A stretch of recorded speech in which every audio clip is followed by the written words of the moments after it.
This is Amanda. We hired her through a freelancing website and had never met.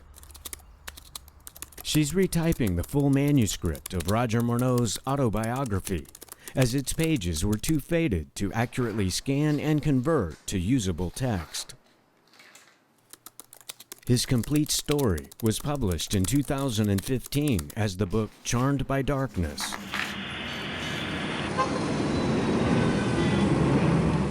What's so relevant about a story that happened 2 generations ago, in a different world, a different culture? After all, Satan isn't real, and the Bible is just a bunch of fairy tales, right?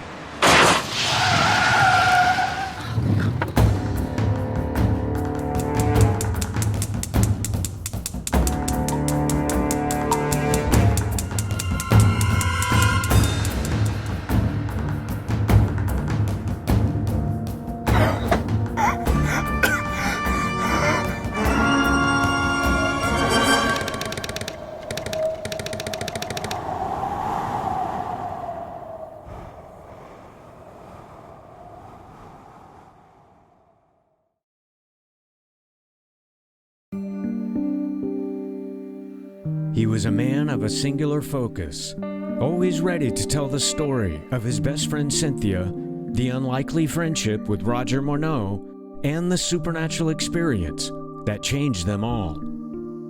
The other boys and girls were loud and make remarks and so on. But he would sit down and he'd just watch.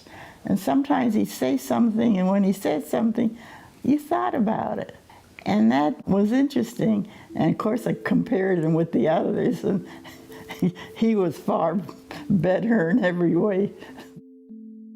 I'm driving my Raleigh across the tracks, and of course, not being an expert on the bicycle, my wheel got caught in the track, threw me over, fell flat on my stomach, and I was winded and couldn't get up.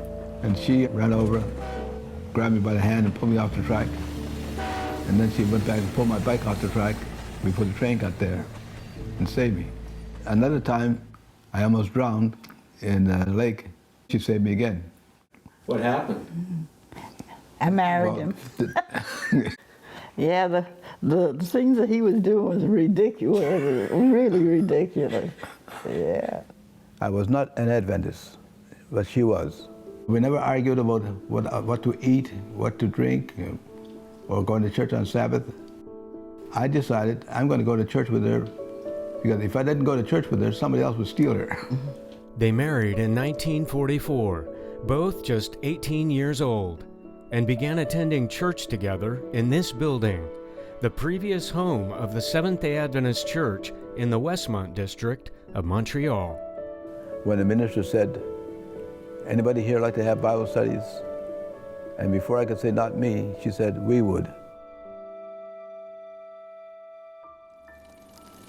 In 1946, Montreal was the center of women's garment manufacturing in Canada, with over 700 factories and more than 19,000 workers. Cyril worked at an embroidery factory as a foreman. A sewing machine operator earned about $20 a week, while a Banaz machine operator, such as Cyril operated, earned twice as much due to the artistic skill required.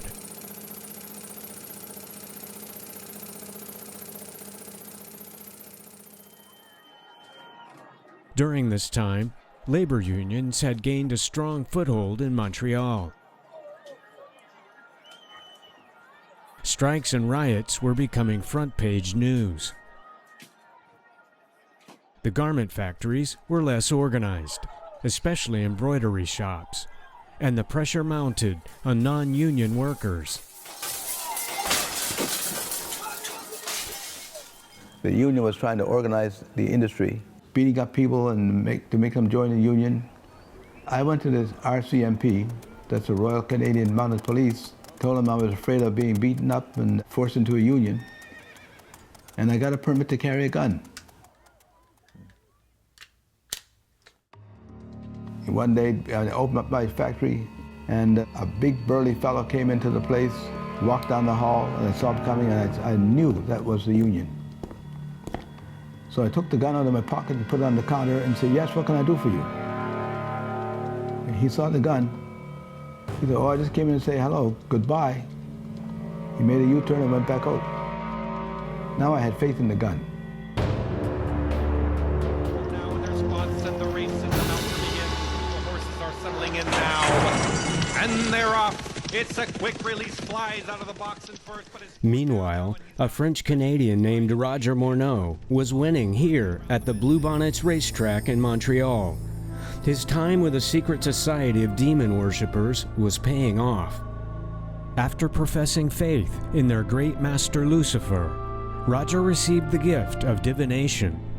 During his dreams at night, he saw the name and number of the winning horses. Lesbian riding gay dancer follows... After several weeks and hundreds of dollars in winnings, the group expected him to be initiated the following week, on November 1, 1946. But he had no peace or joy. His parents had warned him about playing with evil, and he knew that no one had ever gotten out of that secret society alive.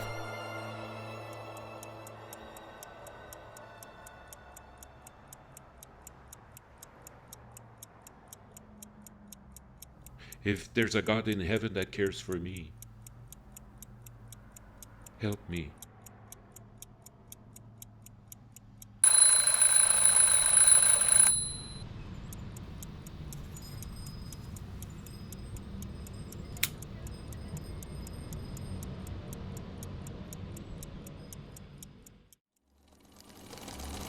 For some reason, Cyril had grown tired of being a foreman and decided to look for a new job that offered more money and fewer hassles. He went to a new embroidery factory nearby and received a job offer with higher pay. Then he said, "And if you want to make more money still, you can work Saturday and Sunday." In the meantime, he had a fellow working for him, and I didn't know who this fellow was, but he was Roger Morneau. And he told Roger, "Monday we have a new worker coming in, and I want you to sit next to him and find out why he is a Christian and he keeps my Jewish Sabbath." We started working, and his machine would malfunction, as mine did. And as mine malfunctioned, I was whistling and he just kept on working. As his malfunctioned, he used a couple of cuss words. He was quite prolific. Roger noticed Cyril's calm, peaceful disposition and became curious about his religious beliefs. And later on he said to me, "Cyril, I want you to invite me to come to your house and you can tell me what you know." So I said, "Okay, come this weekend." He said, "No, this weekend will be too late." I didn't know at the time that he was a devil worshiper and he had only 3 days left before he would sell his soul.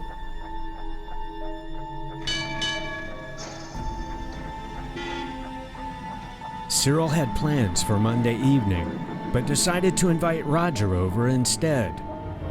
Oh, that sounds great. Okay.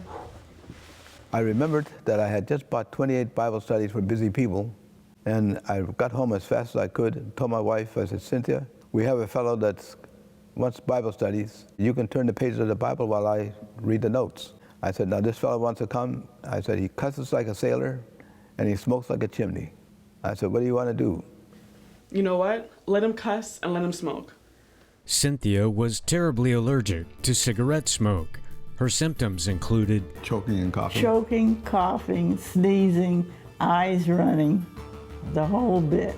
they both knew she needed a miracle.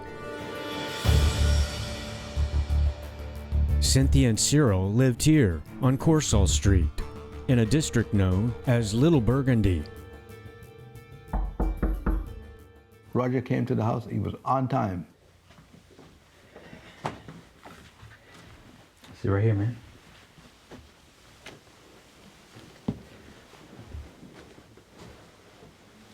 Welcome to our home. Thank you. I saw him looking, and he was looking at the corner of the rooms, and he looked like he was looking for something. There was a funny feeling about looking at this man. To tell you the truth, he looked evil. All right. You're my first visitor. Do you mind if I take your picture? I wanted his picture because He just looked strange to me, more strange than anybody I'd ever seen. Yes, who's pouring water from my friend?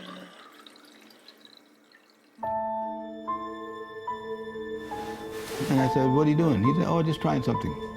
Better pray. This is a weird situation we're in.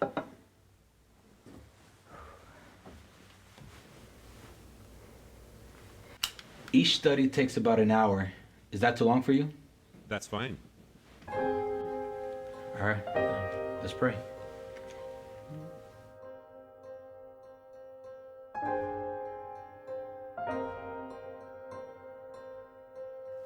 How were the scriptures given? All scripture is given by inspiration of God and is profitable for doctrine, for reproof, for correction, for instruction in righteousness, that the man of God may be perfect, thoroughly furnished unto all good works. As we read the questions and looked at the scriptures, he never blinked. I said to Cynthia, I whispered to her afterward, he didn't blink. She said, he must be blinking. I said, maybe he blinked the same time I blinked. When ye received the word of God, which ye heard of, ye received it not as a word of men, but as it is in truth the word of God, which effectually worketh also in you that believe. The sweat was pouring from his face. And I say, what's wrong with this man? Question 8 reads, what is necessary on our part? Psalms 119, verse 11 and 16 reads, Thy word have I hid in mine heart, that I might not sin against thee. Roger had never studied the Bible before or owned one. Saint Jacques, New Brunswick, Roger's birthplace. His great-great-grandfather, Pierre Plourde, was one of the first settlers here in 1826. Located less than 10 miles north of the U.S. border, Pierre, or Peter, acquired hundreds of acres in land grants from the New Brunswick government, including property bordering the Iroquois River. It was here that he built the first flour mill in the 1840s, near this waterfall. This photo shows the actual mill complex, with the head race channeling water to power the water wheel. Farmers from around the region brought their grain to be ground into flour. The area became known as Moulin Morneau, or Morneau Mill, named after Roger's great-grandfather Pascal Morneau. Roger's ancestors and most of the settlers in this part of Canada were French Catholic. His father, Alfred Morneau, married Clarita Berube, known by their friends as Freddie and Claire. Freddie inherited the mill and raised his family here while supporting his younger siblings, Lucy and Josephine, who became nuns, and Felix, who became a priest. Roger was born in this home on April 18, 1925, and christened 2 days later on April 20. His parents are noted in the church record along with Freddie's younger brother Joe and his wife Edme as Roger's godparents. This is 6-year-old Roger at his grandparents' 50th wedding anniversary celebration. Roger is standing next to his uncle Felix, the priest, and in front of his father Freddie. Freddie and Claire raised their 8 children to respect God and their church. At the age of 10, Roger studied with other young people and officially joined the Roman Catholic Church on September 11, 1935. After 2 early brushes with death, Roger began to memorize the catechisms, as his mother Claire wanted to prepare him for the priesthood. But he grew frustrated by the teachings on hell and purgatory, especially after his mother died.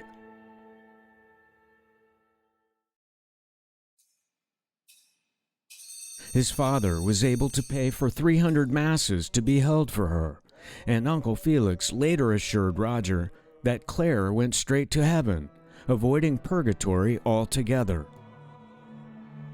Roger was comforted at first, but then remembered a family friend, a godly poor woman, who died, and Uncle Felix had said that she was suffering in purgatory. He privately decided that God was a tyrant and walked away from religion as soon as he left home. I will delight myself in thy statutes. I will not forget thy word. That was a wonderful study. What's the next topic? Oh, the next topic is the prophecy of Daniel 2. I like it. Let's do it right now. Okay. Beautiful. Beautiful. Daniel chapter 2 presents King Nebuchadnezzar's nightmare, which featured a huge multi-metal image, from its gold head to its feet mixed with iron and clay. With insights from God, Daniel explains to the king that the statue represents 4 successive world empires, beginning with the present kingdom of Babylon. History confirms the prophecy. The feet represent fragmented Europe after the fall of Rome in 476 AD. There could never be another political power uniting the old world, though this hasn't stopped men from trying, and Roger saw personally just how close it came.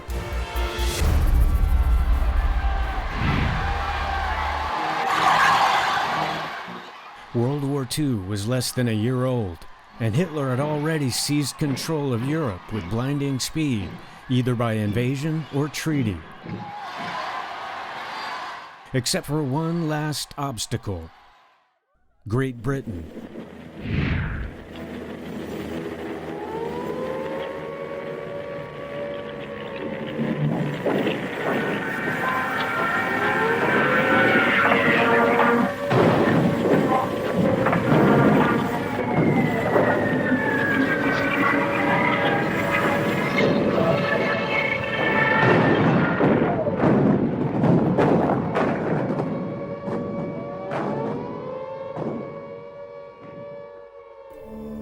While Nazi planes bombed London and surrounding cities, their submarines, known as U-boats, worked furiously to cripple the Allied convoys, to isolate and starve the UK into submission.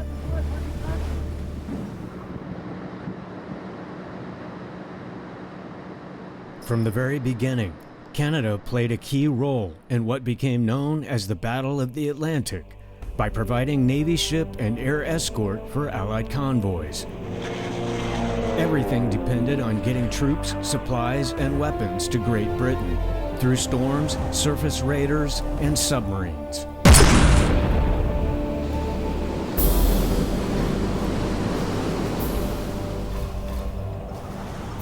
The cargo ships were owned by private companies and staffed by civilian sailors in what was known as the Merchant Navy.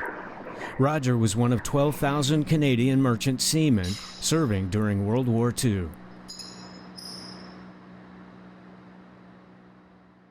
This is the National News Bulletin, a summary of the day's news.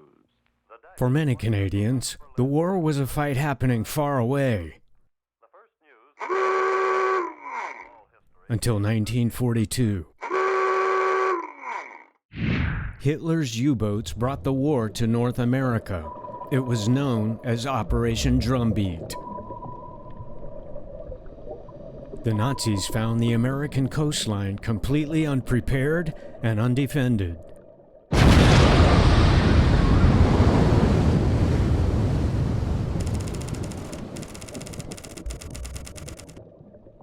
After attacking cargo ships along the U.S. and Canadian coasts, the German U-boats entered the Gulf of St. Lawrence.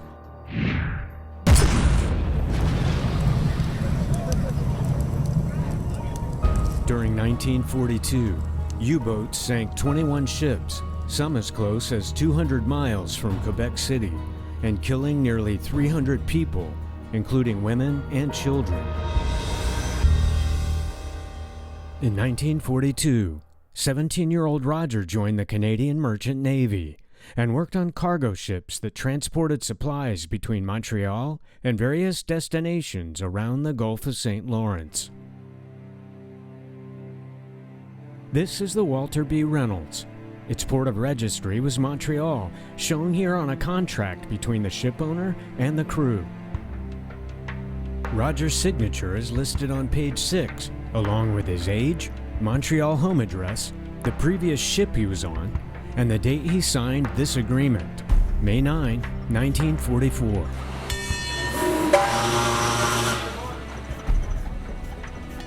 On most ships, Roger was engaged as a fireman, whose job was to tend the furnace that powered the steam engine.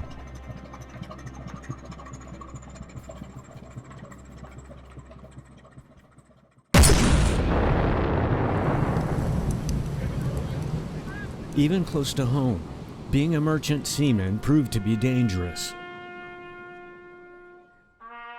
In the end, 1 out of every 8 Canadian merchant seamen lost their lives, a higher death rate than any of the armed forces. Roger learned how the many fulfilled predictions in Daniel, such as the exact time of the first coming of the Messiah and the rise of the Antichrist, gave preachers such as Roy Griffin confidence in the future. God can bring order out of chaos, and the entrance of His Word giveth light. Late in 1942, people filled auditoriums where he explained from Daniel chapter 2 why Hitler couldn't win the war. According to that prophecy, the only worldwide empire yet to come is an everlasting kingdom set up by God Himself.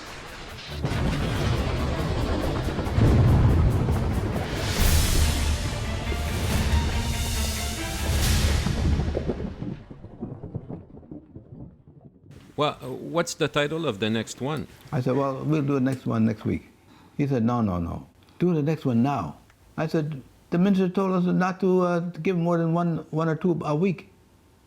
I promise. I won't tell your pastor a thing. Let's do it right now. Okay. The first question is, does the Bible say positively that Jesus will appear the second time? Hebrews chapter 9, verse 28. So Christ was once offered to bear the sins of many, and unto them that look for Him shall He appear the second time without sin. Gave the third Bible study. Beautiful. You know, I like to reward myself for important accomplishments. Do you mind if I light up this cigar? Make yourself at home, Roger. So, what's the next title? I'm not going to tell you. You want 4 Bible studies in one night. He said, what time do you go to bed? I said, we go to bed maybe 11 o'clock or so. He said, well, it's only 10 o'clock. What would happen if we don't have a study tonight? Is anything going to happen? Honestly, I'm not going to tell you why. It is that I want all the Bible studies tonight, but all I can tell you is, if I make it back tomorrow night and get the 5th Bible study, it'll be a super miracle from God. You make it sound like it's a matter of life and death. That's exactly what it is. Okay. Beautiful. It was fascinating that he was actually sponging the information that we were giving. After the 4th Bible study was finished, he looked at his watch. He said, you realize, well, it's 11 o'clock. It's time you guys to go to bed. It was strange for him to say to me, I'll be here tomorrow night if I'm alive. We had no idea what he meant. Move in front, please. How far do you go? À Maisonneuve. Roger was certain that the spirits would kill him that night. For the last few months, he'd been rubbing shoulders with a secret society of spirit worshippers, some of the richest, most powerful men in Montreal. Though he never specified their names or the mansion where they met, an elite culture and extravagant homes similar to what he described really existed.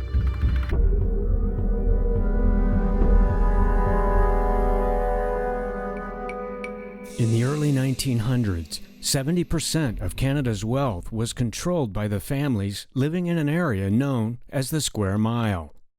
According to Heritage Montreal, the borders ranged from Park to Guy and from Pine along the slopes of Mount Royal down to René Lévesque.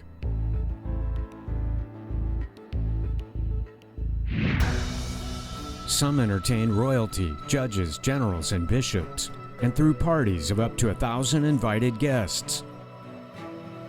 Some had art galleries, rarely surpassed, even in Europe.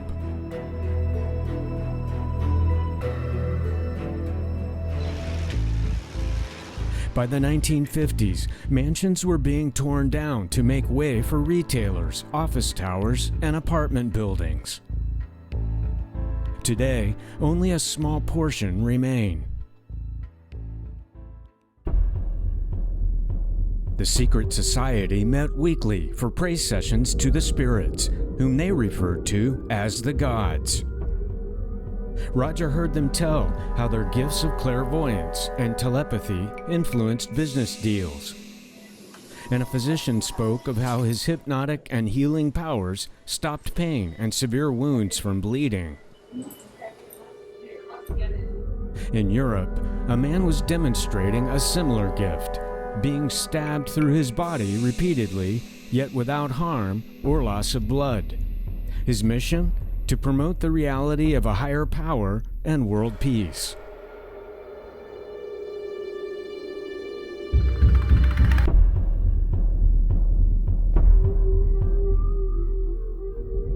In 1948, he died soon after his so-called guardian angel directed him to swallow a needle.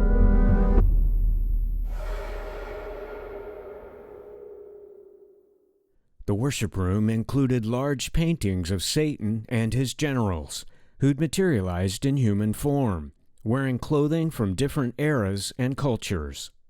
Roger's description is strikingly similar to portraits like these that emerged out of Theosophy, the teachings of Helena Blavatsky, based on her interactions with highly evolved human beings, whom she referred to as Mahatmas, allegedly gods in the afterlife, who now live to benefit mankind and can manifest as spirit or in physical bodies.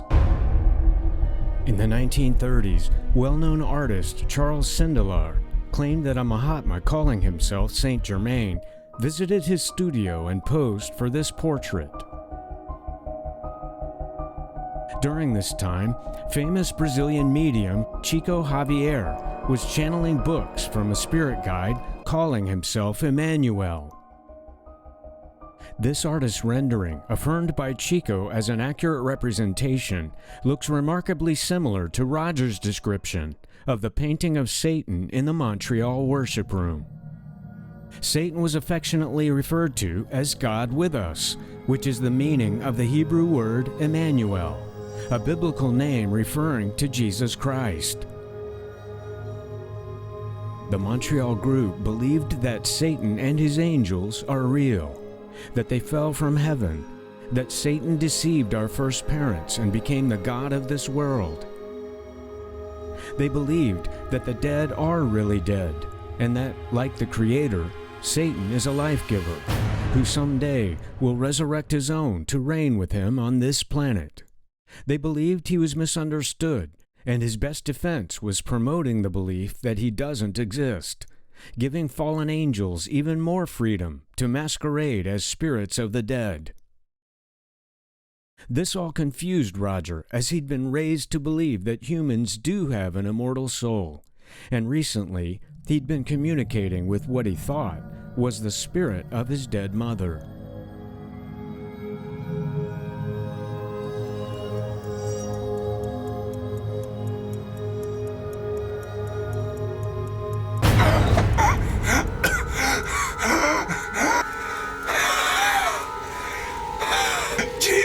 Jesus!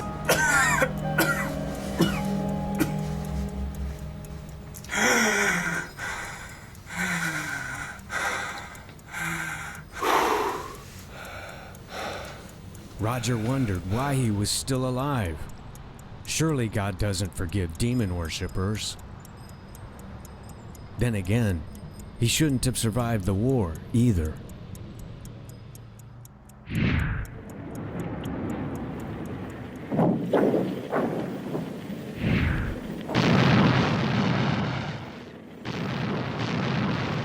After the invasion at Normandy, the Allies encountered fierce opposition, often from Nazi panzer units.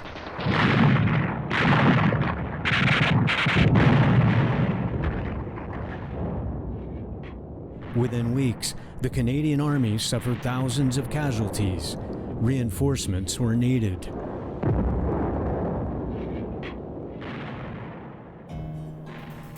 While docked at port, the Royal Canadian Mounted Police boarded the Walter B. Reynolds and presented Roger with a draft notice. On the ship's contract, call to Army is noted as the reason for his discharge, but active Merchant Navy seamen were exempt from the draft. Due to a clerical error, Roger's name was excluded from the most recent union report to the Canadian government. 2 days later, on July 22, 1944, Roger joined the Canadian Army. He was stationed at Camp Borden, where he completed basic and advanced training.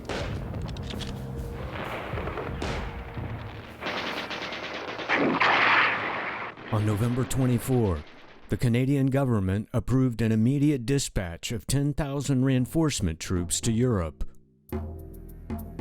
But Roger was held back and honorably discharged on February 1, 1945, just days before major offensives left more than 5,000 Canadians either dead or wounded. The reason given for discharge states, to return to civil life, to engage in work of national importance. Another section of the discharge interview form states, Morneau is a slender, well-built individual. He is a bilingual 19-years-old lad whose conversation indicates a good native ability and maturity beyond his years. Upon discharge, he is returning to the Merchant Marine.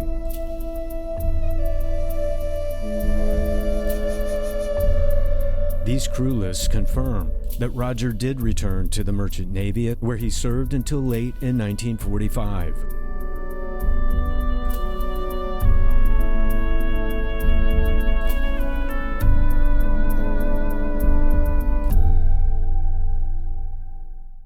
Psalms 37, verses 10 and 20 reads, For yet a little while, and the wicked shall not be.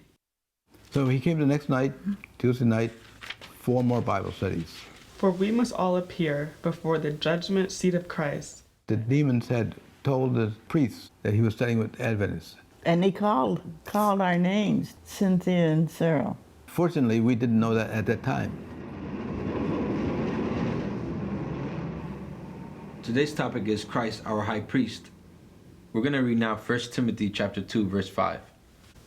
For there is one God and one mediator between God and men, the man, Christ Jesus.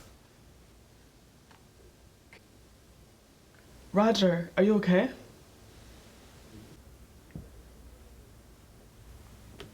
I'm lost.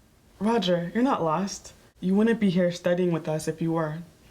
In the book of Matthew chapter 12, Jesus says that all manner of sin shall be forgiven.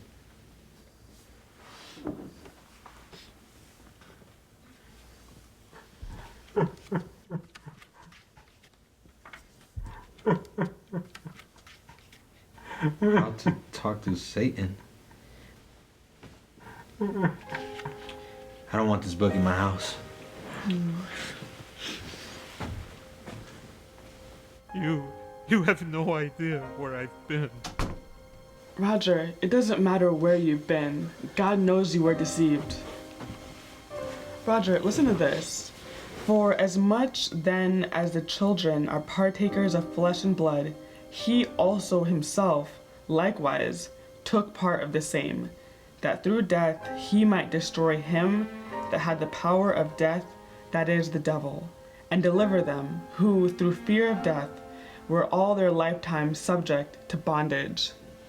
This book says that only God could die in your place, and Jesus is God, and it's a mystery that God became a man. He went to the electric chair so that you could get off death row. He's alive now, and he wants to be your best friend. Now the choice is up to you.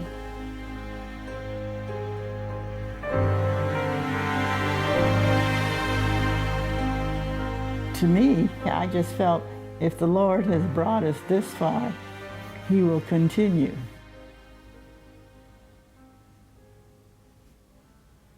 The spirits have been trying to get in contact with me. They harass me at night. Spirits? Those aren't spirits. They're union workers. I know just how to handle those type of people.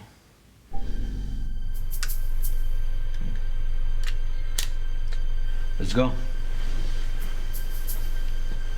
I still was not a believer in the devil. I went to his house, and he lived at the end of a long hall. Look at that. It's just like George's Lincoln from any point of view. I mean, that thing looks amazing. Just the red seats, green car. I mean, I don't know you deliver milk. Which one can you afford, though?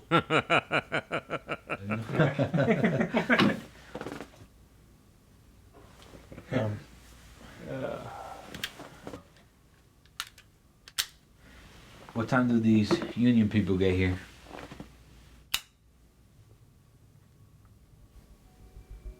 You call them union people. They come at midnight.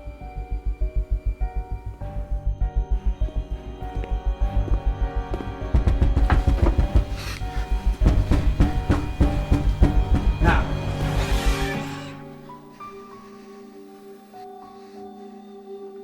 And there was nothing that I could see there. I told you, it's not union workers. It's okay. Sit down, it's fine.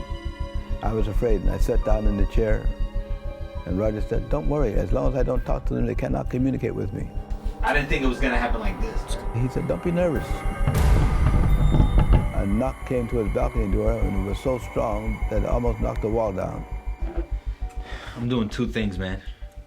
I'm getting rid of this gun, and I'm gonna get baptized this Sabbath. I gotta go. Have a good night.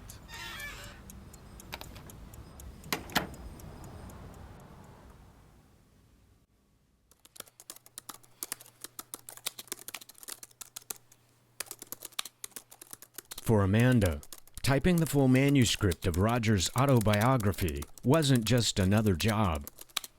Though she loved the Bible since childhood, her grandmother was a practicing witch, and Amanda herself had seen and heard supernatural entities. There was a lot of demon activity, specifically through dreams, is when I was first introduced to one that called itself obsession. It was more of a form of lust, that it was trying to impress itself upon me in the form of love. There's ways that the Lord has shown his love to me specifically, called me his, called me beloved, some sweet things that were very dear to me as a child that I held close. But then this spirit entity, this demon obsession, would also mimic the exact same words that the Lord would use. It wasn't until probably my teen years that I started to recognize what the different voices were. Since she loved to read and write, Amanda began to pray through journaling. As I've searched for truth, and the Lord has guided me, I have used my journals just to pour my heart out to him and ask many questions. And when I learn something new and realize that it's an answer to a question that I've had, he totally pokes my heart and is like, go get an old journal. And I'll go get them, and it'll happen. I'll find the page or the question that I had asked. So then I'll write in my current journal, yay, you answered it from back 10 years ago.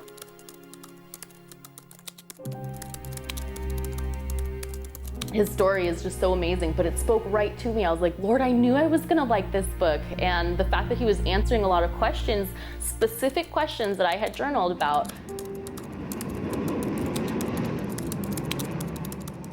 Shortly before meeting Roger, Cyril took Bible studies from the Adventist pastor.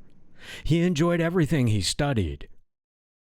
Until the roadblock. I kept on thinking to myself, they're going to church on the wrong day. I said, Elder Taylor, Sunday is the Sabbath. So he brought out a book, and it was a catechism. And in the catechism, he read where the Catholic Church admits that they were the ones who changed the Sabbath from Sabbath to Sunday. Then he brought out a dictionary. Saturday was the seventh day of the week. According to the Bible, the seventh day was the only day the Creator blessed and made holy, because in it he rested from all his work which he had created, not as one weary, but out of desire to fellowship with his creation. Hurry down, Zacchaeus, for I must stay in your house today. The weekly Sabbath was kept long before there ever was a Jew. That's why the fourth commandment says, "Remember the Sabbath day, to keep it holy. 6 days you shall labor and do all your work, but the seventh day is the Sabbath of the Lord your God." Jesus kept the seventh-day Sabbath and directed his last-day people to pray that your flight may not be in winter or on the Sabbath.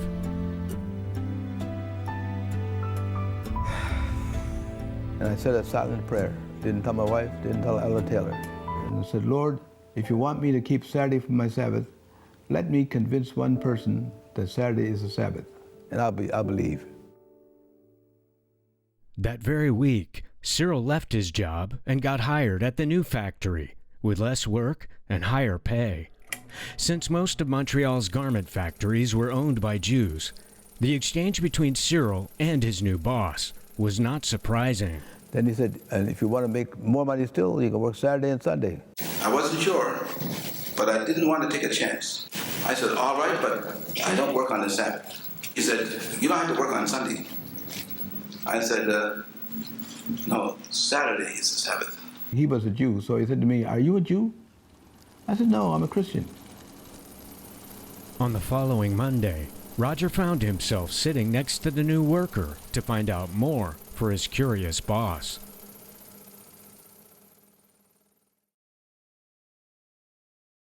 Two weeks before we hired Amanda to type Roger's autobiography, she was journaling about the Bible Sabbath.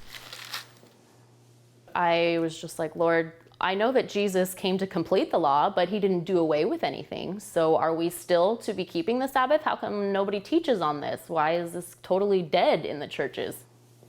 So in my journal, I had asked the Lord, and I just said, please show me what it means to you, and I'll go from there.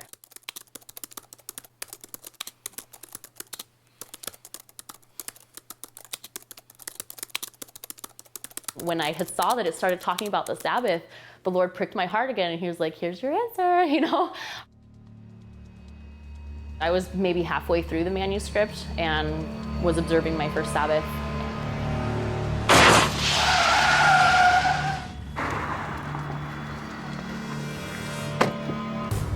The next day, she sent us an email describing the day's events.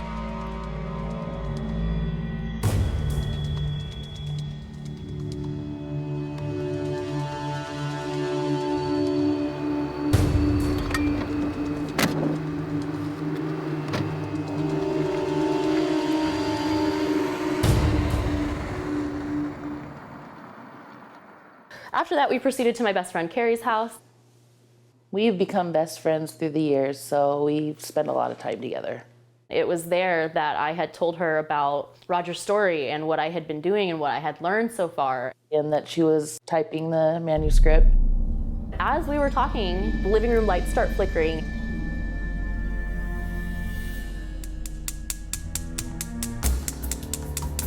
Then her kitchen stove started arcing, like sparking and making a bunch of noise. And she's like, girl, my stove doesn't work. I was having issues with it, so I had unplugged it. And so we ran over there to double check. And sure enough, it was unplugged.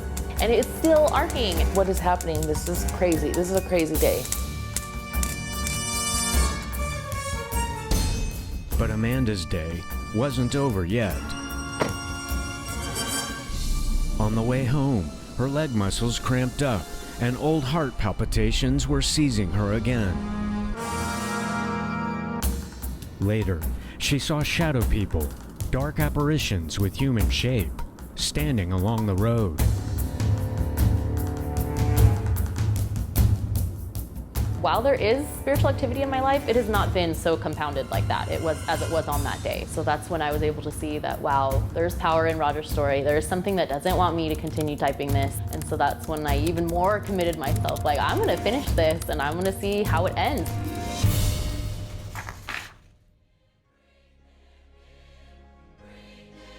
On the first Saturday during the week of Bible studies, Roger went to church with Cyril and Cynthia.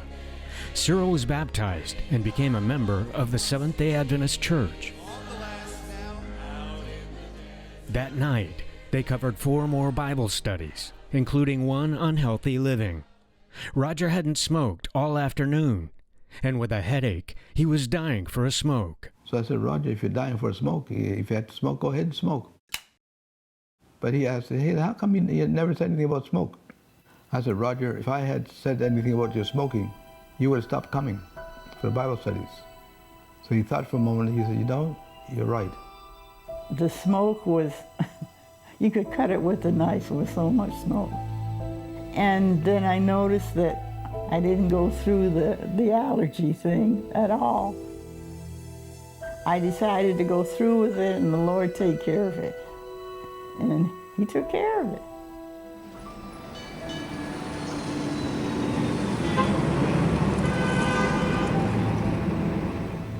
Roger was addicted, and he knew it. Through the Bible studies, he learned that Jesus specializes in hopeless cases. Later that night, he opened his new Bible and read from Matthew 27 about the blood Jesus shed on the cross.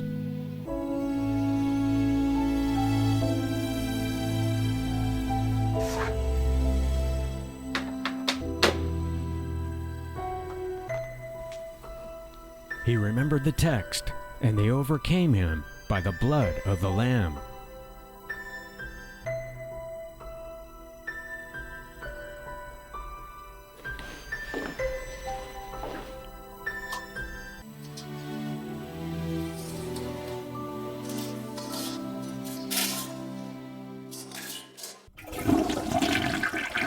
He never touched a cigarette again.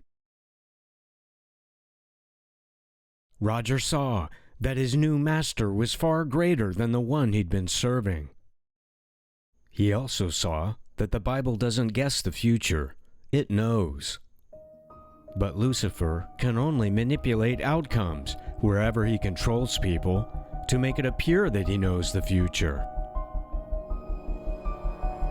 Lucifer loves the cartoonish caricature of Satan. It helps to discredit the Bible as a bunch of fairy tales. That way, he can play both sides and get away with it. He can bring catastrophe, war, disease, and famine, then ride in as the hero, manifesting as an angel of light, an alien, or a departed loved one, supposedly alive in another realm. He can be the yin and yang, the black and white magic, Satan and Jesus. He and his followers even quote the Bible, such as, "I said you are gods." But they leave out the rest, "and all of you are children of the Most High."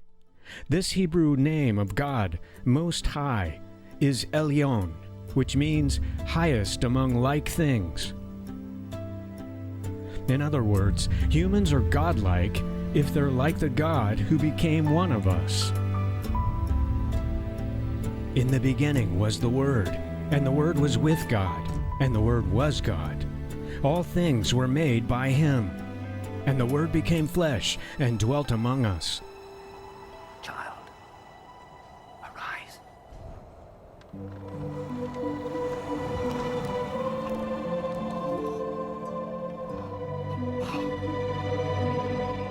Now Roger understood why the fallen angels wouldn't say Jesus' name and would refer to him only as the Creator. For the demons also believe and tremble. Though the great master Lucifer claimed to be a life-giver, this was no more true than the belief that humans have immortal souls. The Hebrew word in the Bible for soul is nephesh, which means person, not a conscious entity that goes somewhere in the afterlife. Behold, all souls are mine. As the soul of the Father, so also the soul of the Son is mine. The soul that sinneth, it shall die. So you see, Roger, a soul is a person. It can die. Through the Bible studies, Roger learned that God alone is immortal, that the dead are really dead, that immortality will be given to God's friends at the second coming of Jesus, and that someday evil will be destroyed and forever cease to exist. And he would repeat the paragraph or the sentence or the scripture, and he could pick up things like that. And I think that's what it was. He was searching, and he found what he was looking for. Well, your desperate prayer was certainly answered. So in a few days I met you and had Bible studies, 28 Bible studies in 1 week, and I extended to keep the Bible Sabbath first Saturday. A few months later I was baptized in the Covenant Keeping Church. Cyril reflects on the change in Roger. Something made me take my cheap camera and take a picture of Roger. He looked evil. When Roger tried, he called it animal magnetism, to take his hands and put it against my back and move back his hands, and I'm supposed to fall back. I had no knowledge of what he was doing. He wanted to see if the power that he was fooling with was more powerful than the power that I was coming from. It was the Holy Spirit between us that stopped anything that he was trying to do. Mm-hmm. And less than a year later, we took a picture of him with his new wife, and he looked like an angel. He looked so different.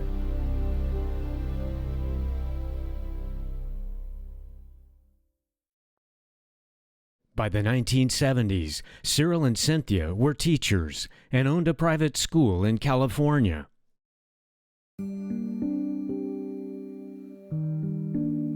In New York State, Roger became a salesman and regional manager for the Yellow Pages.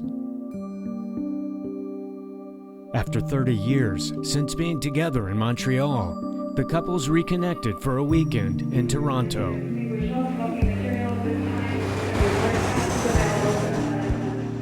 Cyril and Cynthia had one purpose in mind. Roger, you had an experience that many people have never had. We want you to write the book about your story. He said, man, I'm French. I can't write in English. I said, Roger, you write any way you want to. Send it to us and we'll check it over. We'll make the corrections. And you just keep on sending the pages till it's finished. He said, yeah, but who's going to type it? I said, we have a little business. We'll have our typist type it. Hi, Cyril, my old friend. Since we met together in Toronto, Hilda and I are often reminiscing about that wonderful weekend. Enclosed are 8 more pages for you to add to the manuscript. Well, we were amazed at how his writing was so almost perfect. In fact, it looked like his writing was made by a machine. And it took about a year, and I mailed the original back to Roger, but I kept a copy in case it was lost in the mail. The book was published in 1982 and included only half of Roger's original manuscript. My father never said anything to me until I was 30 years of age. And at that time, he had already written most of the book. And my father told my husband and I then that there was something he had to share with us. And it was at that point in time that he told us about his past. And I had asked him why we never knew about it sooner. And he said it's because he did not want the children growing up in fear. You think about it, it took 30 years for him to come out and write the book. He wasn't thinking about money. He was not proud of it. He was not proud of being a fallen angel worshiper. Even at that time, he was still being harassed, being followed. He said that he would be walking down the road and they would materialize normally on the opposite side of the road because he'd see them in the background and then they'd be gone. So he knew that they were evil spirits. I know that they opened up and slammed the garage door. They kicked his dog. He was harassed in certain ways until the day he died. Roger said to me, Pastor, let's take a walk. And as we came to an area where there was a dumpster, little Crystal suddenly stopped. The dog saw the devil. I couldn't see anything there. The first time they walked by there, the devil actually kicked the dog. It just shook me up that here was an individual who having real experiences with the devil, wanting to serve the Lord, and yet being threatened by the devil. That doesn't happen very often. And I'll never forget the moment he said to me, I have never started a day without God since I took those Bible studies. If I had, Satan would have destroyed me. In 1990, Roger's book, Incredible Answers to Prayer, was published. It just thrilled him to get these prayer requests from people all over the world. Not only via mail, but email, fax, and phone. And he would pray over them one at a time when they first came in, and then he would put them in the tower, and they were on his prayer list. He never disclosed the people's names, but he would ask us to pray because God knows who the people are. Whenever I walked into that bedroom and saw those prayer towers, that was sacred ground. There were thousands of those requests, and there were thousands of answers. That's where he would get his material for his books.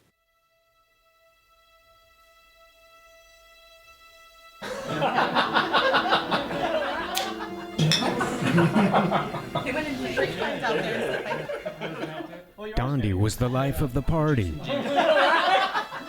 His life goals were a big house, fancy car, and living for the weekends.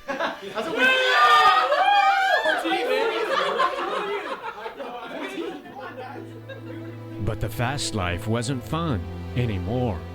Sure, you're hanging out with friends, but then when you wake up in the morning, you felt horrible. It just got worse and worse. I thought, oh, maybe if I made more money, or oh, maybe if I changed jobs, or oh, maybe if I dated this other girl or something, it would fill that void, and none of that made any difference. And in the end, it was always, that void was the only thing left. That emptiness was still there. The anger was there, frustration was there. And I didn't see any way out. I got on my knees, poured my heart out to God. I don't know what's going on here in my life. It feels like everything's being turned completely upside down. And you said that if you seek, you shall find. And I almost, like I challenged God to show me, to truly show me that he really was a keeper of his word. Later, at a bookstore, he noticed one on Answers to Prayer. And it talked about this guy being in the ICU. And I started reading, and I thought, oh, I'm at work in a hospital, I can relate to this. And it was very interesting, and I couldn't put the book down. The author's name was Roger Morneau, and I'd never heard of the man before. He talks about all these miracles and these answers to prayer. Dondi wondered if the author could help him.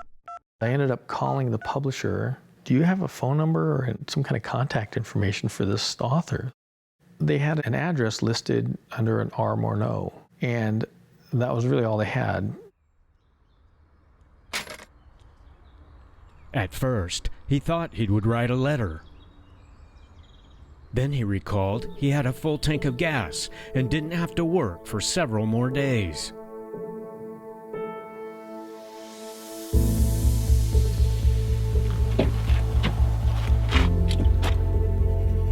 The drive time from Loma Linda to Modesto would be about 7 hours.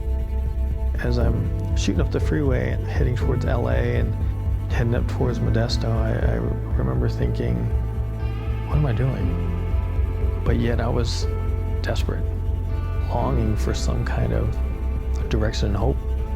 I wanted to know what he knew and why his prayers were so powerful.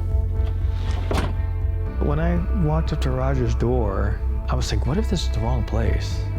Would he turn me away? Would he be too busy to see me or talk to me? I said, you know, I'm sorry for just showing up like this, but does the author of this book live here? And so Roger and Hilda invited me in, and for the next 5 hours, we studied the Bible. We talked about prayer life. We talked about his experiences and what God has done for him. Every morning he woke up, he read Matthew 27:24 to 54, the power chapter in the Bible, as he called it. and that when he prayed for people, he asked for forgiveness first, and that he thanked God for appropriating to him that day the merits of the precious sacred blood shed on Calvary. Then he would follow by the intercessional prayer for people. When I was there, I saw he had all these letters on his table from people all over the world. He says, I realized that how truly little faith there was out there. There was a lady he mentioned that called him weekly from Australia. He told her, he says, you know what? I will carry you to the foot of the cross every day, and I'll put you on my prayer list. But that's what he did, you know. He was an amazing prayer warrior. Dondi was curious to look inside Roger's Bible. And so I picked it up, and I turned it to that chapter of Matthew that he talks about. And I mean, he had to laminate the pages just to keep them intact. I felt very in awe to hold that, and then to see that, and to verify that all the things that he talks about in his books, yeah, that's real. He told me he'd put me on his prayer list, and when I left his place, I was convicted that everything was going to be okay. It was the beginning of filling that void.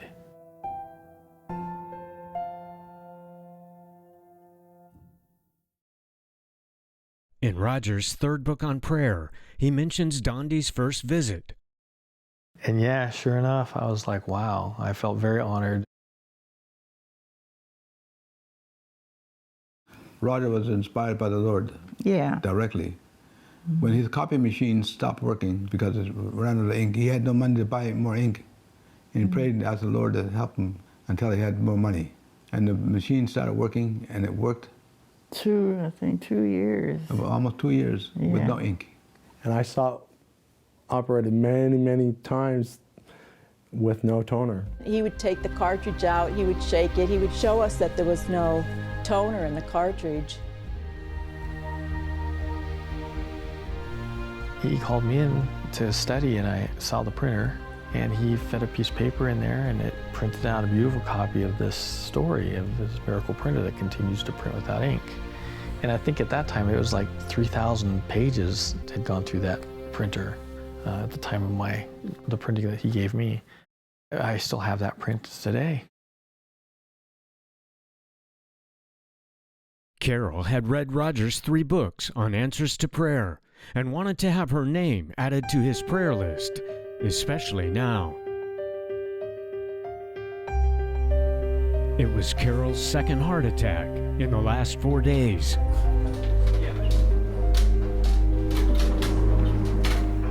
Her blood pressure was sky high. Medical tests revealed blockage in one of her heart's arteries, and the doctors didn't know why. I'm with my wife Carol. I'm with my wife Carol. Carol is young. She eats well. She don't smoke. I never use drug, no alcohol, and we were total vegetarian. Is there anything I can do for you? Can you fax Mr. Renault a prayer request for me?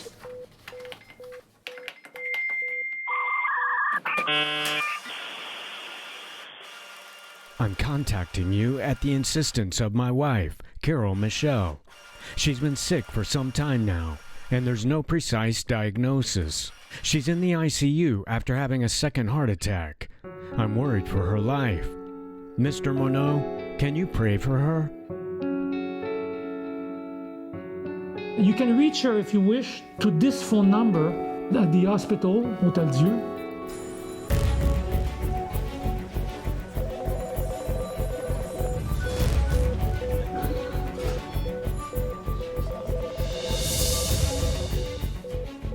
The doctors tried to stabilize her blood pressure for hours, and none of the medications were working.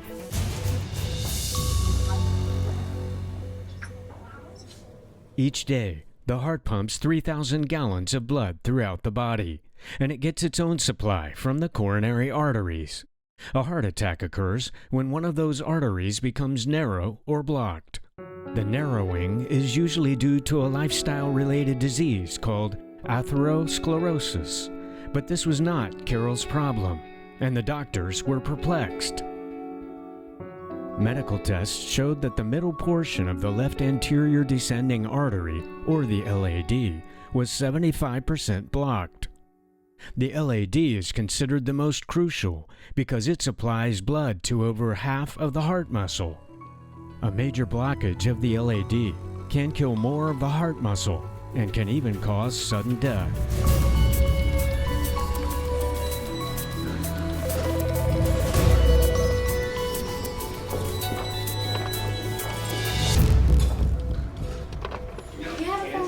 Less than 2 hours after Jean sent the fax, Roger called the hospital. Then he started to speak to me in French. So I said, yes, how is your wife? I said, my wife, my friend, is crisis right now, crisis. So he said to me, okay, he said, I want to talk to her. I said, Mr. Morneau, you will not be. He said, Jean, I want to talk to her. So I said to the nurse, this man is connected with the guy above, and you want to talk to her and pray for her. The nurse stared in shock at the request, and yet for some reason, finally agreed. Said, mister, hold on, put on hold.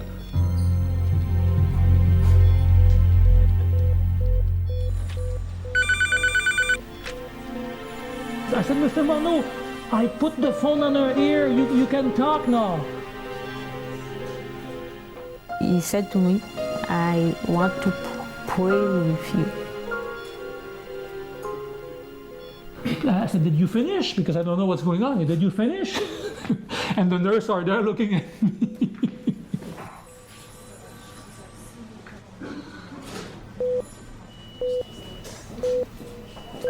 Within minutes, after Roger prayed with Carol, her blood pressure dropped to normal.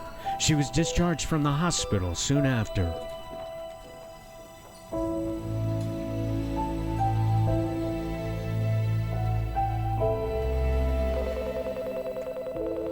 Several weeks later, Carol had a third and much worse heart attack. Extent of damage is greater, and they still don't know why. According to the doctors, the only way to know is to open and see. Please continue to pray for Carol. Medical tests revealed up to 90% blockage in the middle and proximal segments of the LAD. A blockage in the proximal area increases risk of sudden death, also known as the widowmaker. Since Carol had multiple areas of blockage and evidence of dissection, that is, tears in the artery wall, the doctors recommended open heart bypass surgery.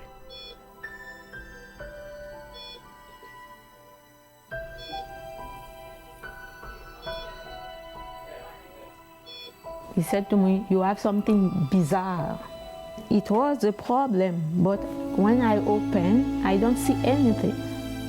So the guy opened, he see nothing, and they made the bypass.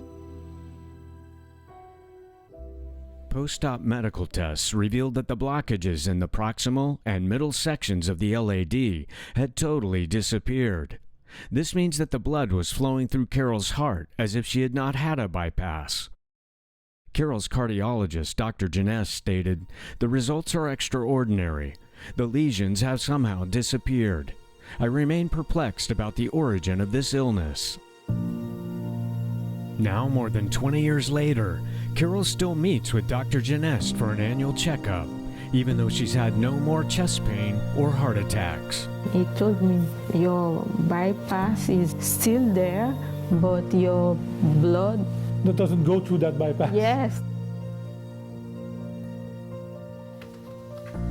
During Carol's 1996 health crisis, Jean sent a total of 14 faxes to Roger. He called us very often. Very often. Friday night. He called us to say, how goes Carol? And it's funny because I'm there and the phone rang and I was in the front. Oh, Mr. Morneau!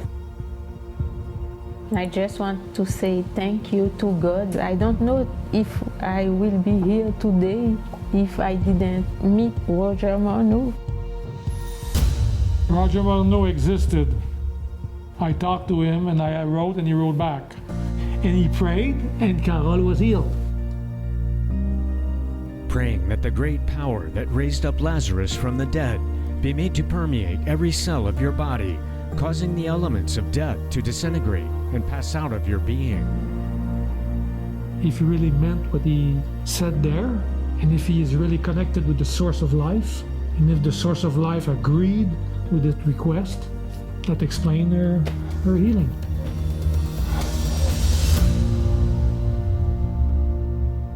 There are maybe sometimes things that happen that cannot be explained by this physical world.